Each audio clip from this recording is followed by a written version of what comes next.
अस्सलाम वालेकुम, welcome back to my channel lifestyle witty dot cheese collection Sargodha. उम्मीद करती हूँ आप सब खैरियत से होंगे। अल्लाह ताला आप सबको अपनी ज़ुबान में रखे, आमीन।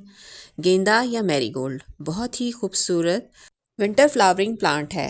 ये एक मेडिसिनल प्लांट भी है जिसकी मदद से बहुत सी अद्वियात और खुशबुएं तैयार की जाती हैं। आज बात करेंगे इसकी केयर पर और इस पर लगने वाली तमाम बीमारियों के बारे में और कैसे ज़्यादा से ज़्यादा फ्लावर्स इस पर आएँ। सब कुछ आपके साथ शेयर करूँगी। ये सर्दियों में बीज से उगाया जाने वाला प्लांट है और इसकी पनीरी सितंबर अक्टूबर में लगा दी जाती है और फिर 2 से 3 महीने के अंदर अंदर इसके प्लांट्स नर्सरी पर आसानी से देखे और ख़रीदे जा सकते हैं। अगर आप भी मेरी तरह सीड कलेक्ट करते हैं तो आप भी इसको हर साल अपने घर में अपने सीड से बड़े आसानी से ग्रो कर सकते हैं। बड़ी ही आसानी से इसके पौधे सीड से तैयार हो जाते हैं। 3 से 4 दिन के अंदर अंदर इनकी सीड्स की जर्मिनेशन हो जाती है और ये इतनी ज़्यादा होती है कि आपसे संभाले नहीं जाते, यानी काफ़ी ज़्यादा इसकी अच्छी जर्मिनेशन होती है। किसी भी टाइप की सॉइल में आप इसको ग्रो कर सकते हैं। बहुत ही इजी टू ग्रो प्लांट है, लेकिन ज़्यादा फूल लेने के लिए आपको इसके साथ थोड़ी सी केयर इसकी चाहिए होगी। वेल ड्रेन्ड सॉइल होनी चाहिए, प्रिपेयर्ड होनी चाहिए और नरम मिट्टी होनी चाहिए। कलर्स इसके अंदर बहुत सारे होते हैं, लाइट और डार्क कलर और yellow colour, bold orange colours, काफ़ी सारे कलर्स इसके अंदर होते हैं और इसके बहुत से हाइब्रिड और ड्वार्फ वैरायटीज़ भी इसमें मिलती हैं हमें। हाइब्रिड प्लांट के जो फूल होते हैं लाइट ग्रीन और लेमन कलर के होते हैं और इसमें सिंगल पेटल और डबल पेटल और पॉम पॉम की वैरायटीज़ भी होती हैं। सर्दियों के मौसम में ही इसके ऊपर फ्लावरिंग होती है और ग्रोथ भी इसी उसे इन्हीं दिनों में होती है और मई तक ये खिलते हैं और तेज़ गर्मी के बाद जो है ना इनका लाइफ साइकिल, जो हमने इनको जिन पौधों को विंटर में लगाया होता है वो साइकिल पूरा करके अपना प्लांट ख़त्म हो जाता है।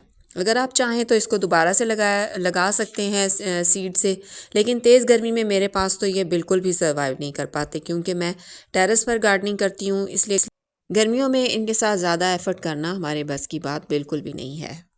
मैरीगोल्ड को अक्सर गार्डन के अंदर बेड बनाकर खूबसूरत शेप्स बनाकर लगाया जाता है और इसको बेड की हाइट क्रिएट करने के लिए भी यूज़ किया जाता है और ज़मीन में तो इसकी परफॉर्मेंस जो है ना इतनी ज़बरदस्त होती है, दूर से धानी रंगों की एक चादर सी बिछ जाती है जो आंखों को बहुत ही भली महसूस होती है। बहुत ही खूबसूरत खूबसूरत इसके अंदर वैरायटीज़ हैं जो कि हम बेड्स बनाने के लिए इस्तेमाल कर सकते हैं। आज आपको अपने प्लांट्स दिखाऊंगी कि मैंने उनको कैसे लगाया हुआ है। मैंने इसकी पनीरी को इन तमाम गमलों में एक एक प्लांट करके लगाया था और अब इन पर जो है वो बर्ड्स आ रही हैं, लेकिन अगर शुरू में आने वाली बर्ड्स को रिमूव कर दें तो इसकी मल्टीपल ब्रांचेस निकलेंगी और प्लांट जो है वो बुशी हो जाएगा और हर इंडिविजुअल ब्रांच पर एक फूल होगा। इस तरह हम अपने प्लांट से ज़्यादा फ्लावरिंग जो है वो ले सकते हैं। अगर हम इसी को बढ़ने दें और इस एक ही बड को हम ग्रोथ करने देंगे तो फिर क्या होगा कि फिर फूल जो है वो ज़्यादा से ज़्यादा इस पर नहीं आएंगे। बस प्लांट के ऊपर जो है वो इसकी ग्रोथ पर भी असर पड़ेगा और एक ही फूल पर हमें इक्तफ़ा करना पड़ेगा। तो इसकी अच्छी फ्लावरिंग के लिए हमें इसको ऊपर से पिंच करना होगा ताकि एक प्लांट से ज़्यादा फूल मिले। तो आज ये पिंचिंग भी करूँगी इसकी और आपको ये भी बताऊँगी कि इसके ऊपर जो बीमारियाँ अटैक करती हैं वो कौन कौन सी होती हैं। तो वीडियो को जो है ना आपने आखिर तक देखना है ताकि तमाम जो मैं आपको इन्फॉर्मेशन दूँ आपको पूरी तरह से मिल सके।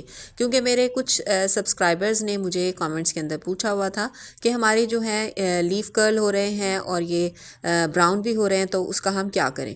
तो मैं आगे चलकर आपको सारा बताऊँगी। उससे पहले आपको दिखा रही हूँ, यहाँ मैंने एक बॉर्डर की तरह इसको लगाया हुआ है गेंदा को और इसके आगे जो है पिटूनिया है। पिटूनिया की भी मैंने पूरी केयर आपके साथ जो है वो वीडियो पूरी शेयर की हुई है इसकी केयर के ऊपर। अगर आप देखना चाहते हैं वो भी देखिएगा ज़रूर। तो ये पूरी एक लाइन है जो मैंने यहाँ पर एक बॉर्डर की तरह इसको रखा हुआ है। जब ये इकट्ठे खिलेंगे तो बहुत ही खूबसूरत लगेंगे। तमाम पौधों के ऊपर जो है वो एक एक बड आ रही है, ऊपर से बड़ी वाली और नीचे से काफ़ी सारी दूसरी बर्ड्स भी आ रही हैं। तो अगर हम इसको बड़ी वाली बर्ड को रिमूव कर देंगे तो इसकी ग्रोथ जो है बड़ी अच्छी होगी और नीचे से आने वाली जो बर्ड्स हैं ना उनको तमाम जो है एनर्जी मिलेगी और जो बर्ड्स नीचे से आ रही हैं 2 या 3 तो वो काफ़ी सारे फूल इकट्ठे खिलेंगे, वो बहुत ही खूबसूरत लगेंगे।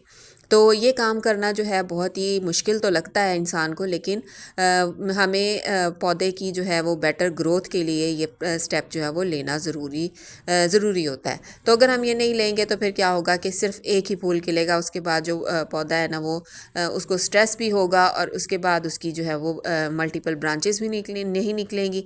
तो फिर इसलिए हमें जो है ना इसको ऊपर से जो है वो कट करना पड़ेगा। तो ये मैं आपको दिखा रही हूँ कि नीचे से जो है ना काफ़ी सारी बर्ड्स जो हैं इसके साथ साथ आ रही हैं। तो एक या दो बर्ड जो ऊपर वाली हैं हम इसको रिमूव कर देंगे। नीचे से ब्रांचेस भी आ रही हैं नई नई, और आप तना देख सकते हैं कि कितना ज़बरदस्त है पौधे का। जब मैंने इनको लगाया था तो मैंने इसके अच्छी तरह से सॉइल जो है प्रिपेयर की थी, बहुत अच्छे तरीके से इसके अंदर सारे न्यूट्रिएंट्स जो है मैंने डाले थे ताकि अच्छे से जो है वो ग्रोथ हो सके। यहाँ पर पहले तो मैंने कोशिश की कि मैं हाथ से इसको पिंच कर दूँ, लेकिन ये गलत तरीका होता है। हाथ से पिंच बिल्कुल भी नहीं करना आपने। कोई भी शार्प सा टूल ले लीजिए, साफ सा, जिससे आपने इसको रिमूव करना है। तो यहाँ पर मेरे पास ये छुरी है जो कि स्टील की है, और ये पानी मैं लेके आई हूँ। ये एंजाइम वाला पानी है। ये एक तरह का पेस्टिसाइड भी है। ये मैंने उसके छिलकों से, संतरे के छिलकों से, माल्टे के छिलकों से बनाया हुआ है।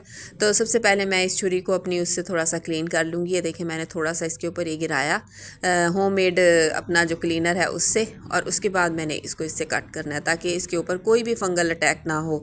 हम जो है ना गलती यहीं से करते हैं कि जब हम इसको अपने पौधे को ट्रीट करते हैं तो हम गंदे टूल्स इस्तेमाल कर लेते हैं, जिसकी वजह से क्या होता है कि वो पौधा जो है वो स्ट्रेस में आ जाता है, उस पर फंगस लग जाती है।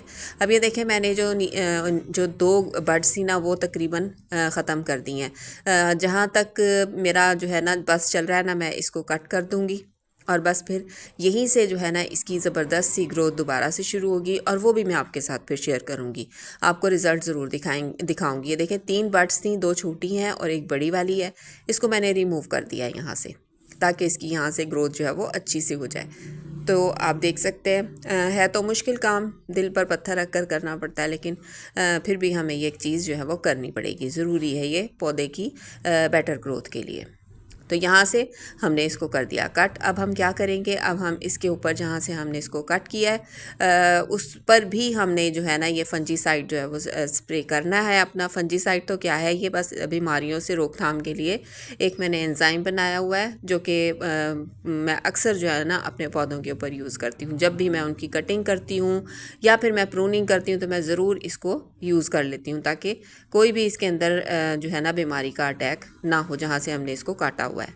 तो ये देखें यहाँ पर मैंने इसको हल्का शावर कर दिया। इसके ऊपर तमाम पत्तों के ऊपर कर दें, इसका कोई भी मसला नहीं होगा इसको पौधे को, बल्कि अच्छी ग्रोथ ही होगी इसकी इससे, क्योंकि ये इसकी ग्रोथ के लिए भी अच्छा है और बीमारियाँ इस पर ना लगें उसके लिए भी अच्छा है। तो बेटर यही होता है कि बीमारी के लगने से पहले ही हम जो है ना इनके ऊपर स्प्रे करते रहें। बीमारी लगने का हमने वेट बिल्कुल भी नहीं करना। और धूप जो है ना बहुत ज़रूरी होती है इन पौधों के लिए। ये एक एक करके मैं सारे पौधों के ऊपर इसी तरह काटती जाऊंगी इनको और इनके ऊपर स्प्रे करती जाऊंगी। ये देखें इस तरह से मैंने इसको भी कट कर दिया। नीचे से 2-3 पत्ते जो है ना वो भी मैंने इसके साथ ले लिए। आपने ना सिर्फ ये ध्यान रखना है कि जब आपके पौधे के ऊपर पत्ते जो है ना पत्तों के जो सेट्स हैं वो 3 से 4 हो जाएं तब आपने ये काम करना है। बिल्कुल छोटे से पौधे के साथ आपने ये काम बिल्कुल भी नहीं करना, क्योंकि वो पौधा जो है ना उसके जब आप ऊपर से पिंचिंग कर देंगे तो पत्ते जो है वो कम रह जाएंगे उसके ऊपर, उसकी खुराक जो है वो कम बनेगी। तो आपने ये भी ध्यान रखना है। और दूसरा ये कि इसकी जो है रिक्वायरमेंट जो सनलाइट की होती है ना वो 6 से 8 घंटे होती है। अगर आपने अपने पौधे को डायरेक्ट सनलाइट में नहीं रखा होगा तो उससे भी जो है बीमारियां इसके ऊपर जो है अटैक करती हैं। दूसरा न्यूट्रिएंट्स की कमी अगर इनके अंदर हो जाए तब भी बीमारियां इनको लगती हैं। और उसके बाद दूसरा ये कि आपने ध्यान रखना है कीड़ों का। अगर कीड़ों का कोई भी आपको नज़र आए, कोई एक्टिविटी, आपने दोबारा फिर से इसके ऊपर जो है वो स्प्रे जो है वो कर देना है या पानी से अच्छी तरह से पौधे को धो देना है। सनलाइट की कमी, न्यूट्रिएंट्स की कमी या फिर कीड़े या फिर फंगस जो इसकी जड़ को लगती है, उसके लिए आपने क्या करना है, सल्फ़र यूज़ करना है। सल्फ़र बेहद ज़रूरी है जड़ की मजबूती के लिए, वरना या फिर आपके पौधे जो हैं प्लांट्स के पत्ते इस तरह से सफ़ेद होने लगेंगे या फिर इस तरह से ब्राउन होने लगेंगे। तो ये इसी चीज़ का साइन है कि आपके पौधे के ऊपर या तो फंगस का अटैक है या फिर कीड़ों का। तो न्यूट्रिएंट्स की कमी भी हो सकती है। उसके लिए आप NPK का जो है वो 20-20-20 जो बैलेंस डाइट है उस स्टेज पर दे सकते हैं जब पौधे के ऊपर बर्ड्स ना आ रही हों। अगर बर्ड्स आ रही हैं तो फिर आप उसके अंदर 5-15-45 जो NPK है उसका भी स्प्रे कर सकते हैं। तो शायद इस वजह से भी कि अगर न्यूट्रिएंट्स की कमी हो गई या आपने मिट्टी सही तरह से प्रिपेयर नहीं की हुई थी, उससे भी जो है ना प्लांट जो है वो स्ट्रेस में आ सकता है, उसको ये बीमारियां लग सकती हैं। उसके अलावा पानी की बात कर लें तो पानी की रिक्वायरमेंट जो होती है इसकी बहुत कम होती है। पानी उसी वक्त डालें जब प्लांट पर थोड़ा सा आपको स्ट्रेस नज़र आने लगे, और जब पानी डालें तो भर कर डालें ताकि गमलों की मिट्टी अच्छी तरह से जो है वो तर हो जाए। आप देख सकते हैं कि मेरे प्लांट जो हैं वो मिट्टी बिल्कुल नम नहीं, थोड़ी थोड़ी सी नम है, मतलब ड्राई साइड पर है, और पौधा जो है बिल्कुल भी स्ट्रेस उसके ऊपर नज़र नहीं आ रहा। तो आपने इस चीज़ का बिल्कुल ध्यान रखना है। हल्का सा शावर आप करते रहें पौधों के ऊपर ताकि थोड़े से तरोताज़ा से नज़र आएँ जब भी आप गार्डन के अंदर आए। तो बस थोड़ी सी इसकी थोड़ी सी केयर ज़्यादा हमें करनी पड़ती है उस वक्त तक जब तक ये अच्छे से स्टेब्लिश ना हो जाएं। तो चलें जी, ये थी आज की वीडियो। उम्मीद करती हूँ आपको पसंद आई होगी। अगर पसंद आए तो लाइक कीजिए, चैनल को सब्सक्राइब कीजिए। अगली वीडियो में फिर मुलाकात होगी। ओके जी, अल्लाह हाफिज़।